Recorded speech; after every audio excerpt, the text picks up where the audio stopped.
How's it going, everybody? My name is Infamous Isaac, and I'm here with a video on Star Wars Episode 8, The Last Jedi. There you go, that's the name of it, The Last Jedi. And I'm going to be talking about the negatives, the positives, all that, all my opinions on it. And to start with, I'm going to give the rating right now. I thought this movie was a 6.5. Wholeheartedly, it's a 6.5. The first two-thirds of the movie I thought were pretty lackluster and boring. The last third of the movie was great. I thought it was amazing. So I'm just gonna get right into it with the negatives. So the negatives, again with the stuff I said with Luke Skywalker in the first movie, were here as well, and it sucks because the Luke Skywalker in the last third of the movie was great. I thought he was cool, but him in the first two thirds were just like, I don't feel like he would do this, except for when he went to go kill Kylo Ren. I feel like he would do this, but not because like, oh, he he doesn't see any other way, but because he was controlled by like the dark side a little bit, because he only saw the darkness and he let the Jedi Order cloud his way, and so that darkness took over. And then he felt complete regret and shame afterwards. Like I felt Luke would do that. He would feel that shame and he would see like I messed up, and his consequences immediately came afterwards. So I can see that a little bit. I can definitely see that.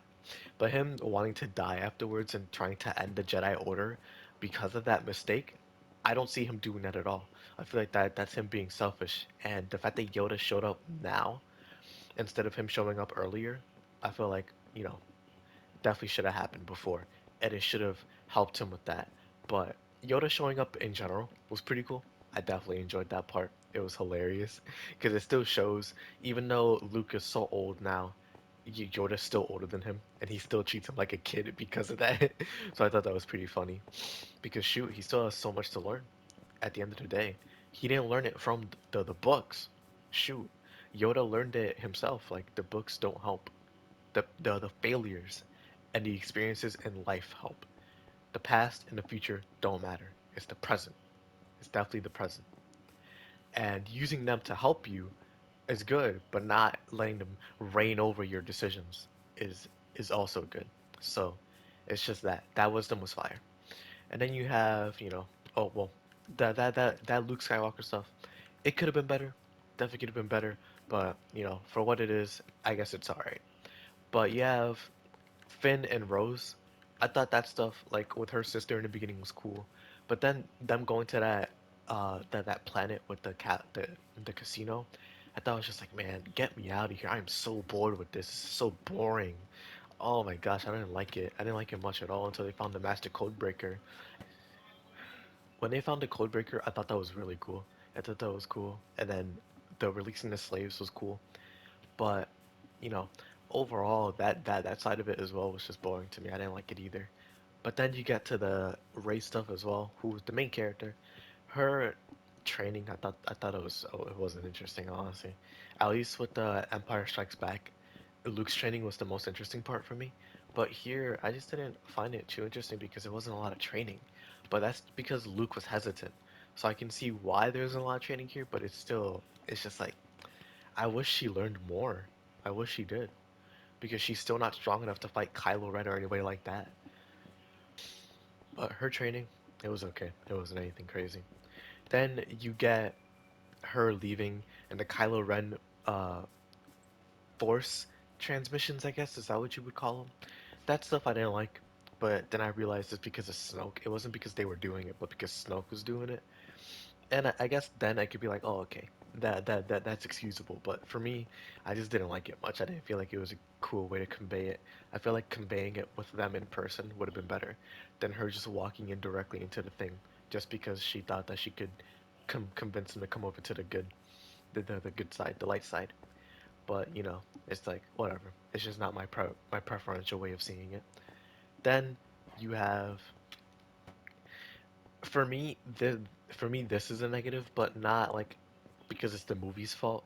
This is more like something for me that's been nagging at me. And it's Leia using the Force to save herself from space.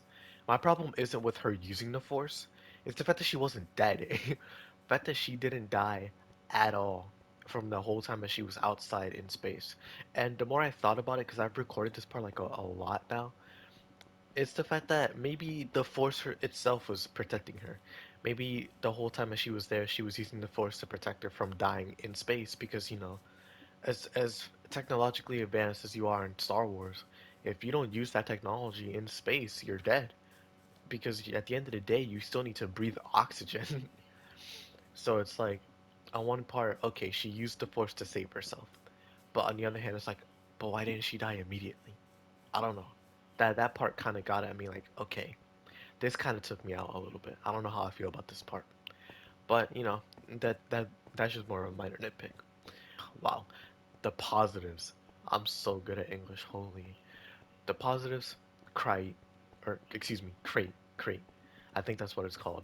I want to call it crate because of the way that it's spelled. At the same time, I think it's just called crate. And then you have the before that where I forgot her name, but the commander that took over for Leia when she was gone, it was like, oh, that's sick. Well, not that sick, but when she used herself as a distraction to let the transport ships go, that was beautiful. Like in terms of the CGI, that was beautiful. You never seen anything like that in Star Wars, yo, and that was fire. That was so fire with the way that they did it in terms of the idea and the CGI. The CGI was amazing for it. I loved it. And then you have Finn versus that gray stormtrooper. That was also cool. Ray versus all those guys. Oh, Ray and Kylo Ren versus all those guys. That was really cool as well. And then you have again the whole battle on Crate. I want to call it Crate so bad, bro. Oh my gosh, the whole battle on Crate. That whole thing, Luke showing up, him fighting Kylo Ren, him turning out to be just a Force ghost basically. That was so cool. That whole thing was so cool. And then Ray helping them escape and them all leaving. That was, and then them coming back to Crate in general. That was such a cool callback as well. Like, because they do have a rebel base there. It makes sense why it would be there, and we saw it before. So seeing it there again, it's like, oh, that's so fire. That's such a smart idea. Because this movie is long. I was wondering why would it be so long. I thought it would have ended in space, but nah, they went back to Crate, and that's why it was so long. Cause shoot, they definitely had a lot of gas in the tank to keep going, and they used the most of it. They definitely used the most of it. Create that whole thing in space where they used the light speed and Finn fighting, and Rey and Kylo Ren fighting Snoke basically. Cool. I really like those parts. I really did. Overall, the battle on Crate and a little bit before that with the Commander, where she used the light speed, and even before that with Finn and all that, that was cool. And Kylo Ren and all that. I like that third of the movie, but it's just the other 2/3 of this movie bring it down so much for me. So I have to give it a 6.5 because it's too much to try and outweigh the negative. It's way too much to try and outweigh it. It's hard to, but you know, one thing's for certain. At least the ending of the movie was great. I definitely enjoyed that. But overall, though, CGI great, battles were great, set pieces were great, story was meh, and characters were meh.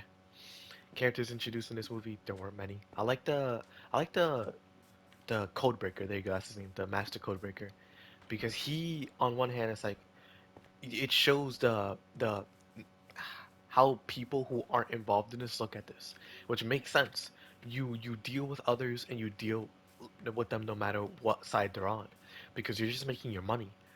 You don't see the black and white of it. You see the gray, and there is a gray in this. There is a gray, you know, like while the rebels are fighting to stop the Republic, or not the Republic, to reform the Republic, the First Order stopping to keep the Empire, and it's like you weren't there for the Republic when that was around, and for you, even if you were, you would see the good and the bad of it because it was manipulated, but also the truth of it. It's like, what would you see? And for this guy, he doesn't care. He's here for his money because that's all he can live for now. So I thought that was cool. But you know, overall, the first third of the movie, or the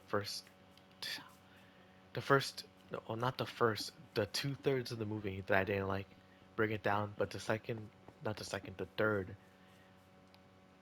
the last third of the movie brings it back up, and I really enjoy it for that.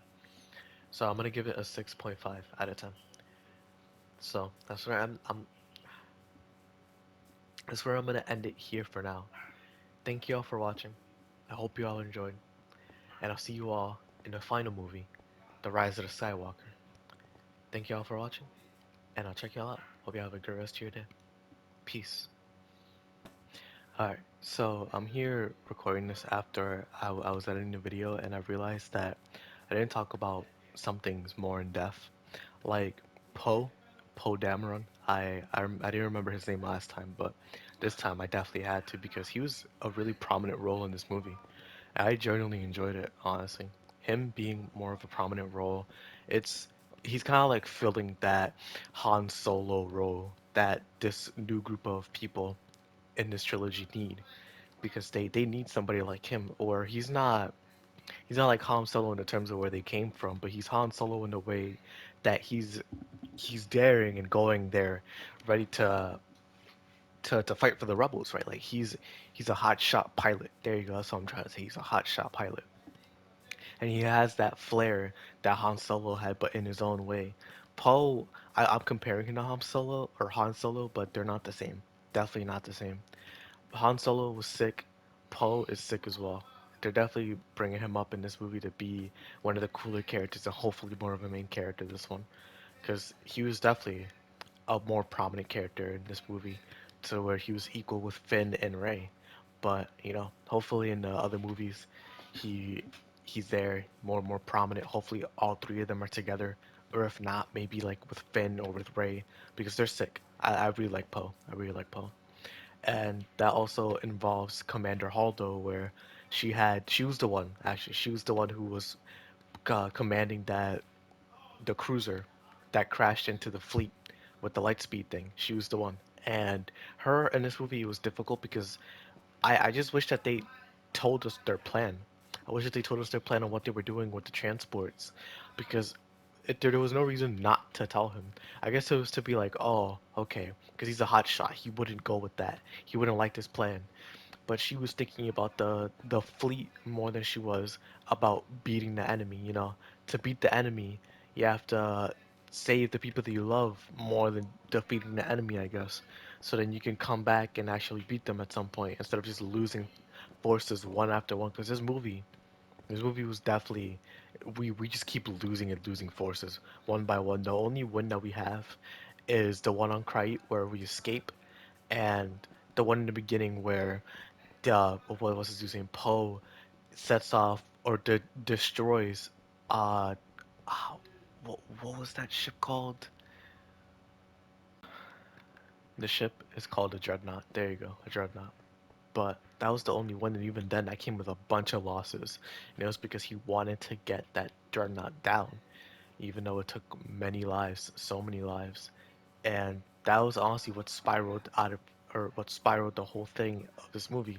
Like they were fighting the battle before, of course, but now they have heavy losses, like really heavy losses. So it's hard to be like, wow, we won. Nah, if anything, you guys are just worse than you were before. But shoot, those two characters are cool. Holdo being a little worse, because like, why didn't you just tell him and everybody knew? But whatever, potato potato. I guess only the important people knew. But Leia was alright. She's taking more of a back role in this, and of course, most of the characters in this have taken a back role if they were from the original trilogy. Luke being one of the more important ones, but he's dead. Leia, being the only one left, basically. Uh, taking a back role. Admiral Akbar got delegated to somebody who just doesn't even get mentioned by name until he died. So it's like, you know, the people left from the rebels are basically gone, except for Leia, except for her. She's the last one. And there's not much we can say about that. There's not much to her except she was there in the original fight. But overall, there was more things in the movie that I like. Like again, Yoda showing up. I really like that scene. And I wish I could give it, or I wish I could remember most of them. But for the most part, those are the main ones that stood out to me. But yeah,